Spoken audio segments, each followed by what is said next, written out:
ជំរាបសួរសួស្តីបងប្អូនទាំងអស់គ្នាជួបគ្នាសារជាថ្មីខ្ញុំសុខៀងអ្នកឯកទេសជ្រើសរើសបុគ្គលិកហើយខ្ញុំកំពុងតែអភិវឌ្ឍខ្លួនកសាងសមត្ថភាព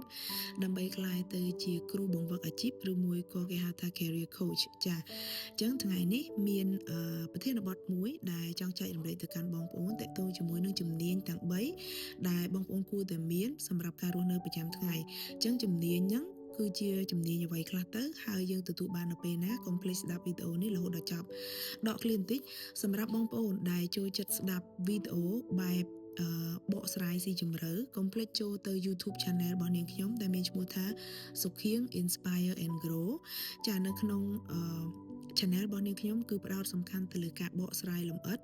ចែករំលែកនៅគន្លឹះសំខាន់តាក់ទងជាមួយនឹងអាជីពការងារការអភិវឌ្ឍខ្លួននិយាយរួមទៅរង្វង់ក្នុងការអភិវឌ្ឍអាជីពការងារចាកសាងសមត្ថភាពកសាងទំនុកចិត្តរបៀបក្នុងការសម្ភាសរបៀបក្នុងការចរចាប្រាក់ខែរបៀបក្នុងការធ្វើការជាមួយនឹងមនុស្ស toxic របៀបក្នុងការធ្វើការងារជាមួយនឹងមនុស្សដែលគាត់មិនយល់ពីយើងអីចឹងណាចាអញ្ចឹងនៅក្នុងរង្វង់ការងារប៉ុន្តែវីដេអូរបស់ខ្ញុំទើបតែតម្លាក់បានខ្លះទេខ្ញុំកំពុងតែព្យាយាមថតវីដេអូបន្ថែមទៀតដូច្នេះហើយខ្ញុំមកប្រកាសជូនបងប្អូនដើម្បីឲ្យបងប្អូនអាចចូលទៅ Subscribe ក៏ដូចជាចុចសញ្ញាកណ្ដឹងអញ្ចឹងបើសិនជាខ្ញុំមានវីដេអូថ្មីបងប្អូននឹងអត់ខកខាននៅវីដេអូទាំងអស់នោះអូខេឥឡូវនេះយើងចូលមកដល់ topic របស់យើងចាអញ្ចឹងជំនាញទាំង3ហ្នឹងគឺទី1ចាជំនាញរឹងភាសាអង់គ្លេសគេហៅថា hard skill ឬមួយក៏ពាក្យមួយទៀតគេហៅថាជំនាញបច្ចេកទេសហ្នឹងគឺបងប្អូនអាចទទួលបាននៅពេលដែលបងប្អូនទៅរៀននៅសាកលវិទ្យាល័យឬមួយក៏រៀនជំនាញទៅតាមវិទ្យាស្ថានផ្សេងចាការរៀននៅសាកលវិទ្យាល័យនៅវិទ្យាស្ថានផ្សេងយើងបានទទួលទ្រឹស្ដី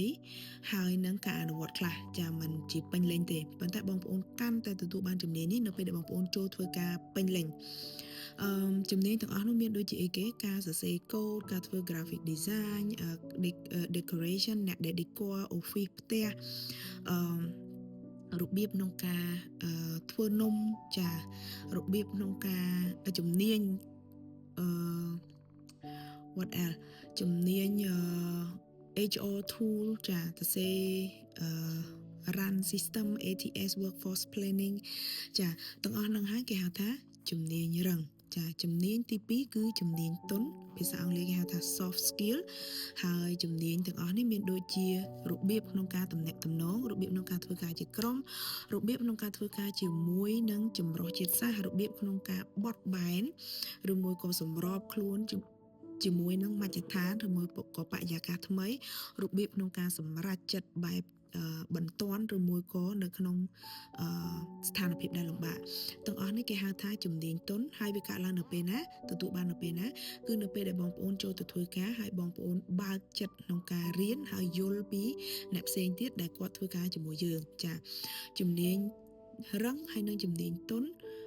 ខុសគ្នារបៀបម៉េចជំនាញរឹងគឺជាជំនាញដែលអាចធ្វើឲ្យយើងទទួលបានការងារ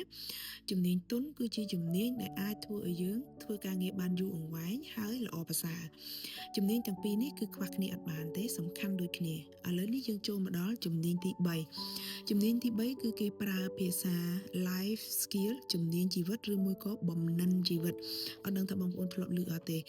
ពាក្យថាបំណិនជីវិតគឺតកតងជាមួយនឹងជំនាញដែលបងប្អូនប្រើប្រាស់ជាប្រចាំថ្ងៃចាអត់ធ្វើការឲ្យគេក៏ដោយប៉ុន្តែនៅក្នុងជីវិតបងប្អូនត្រូវតែមានអាហ្នឹងខ្ញុំលើកឧទាហរណ៍ដូចជា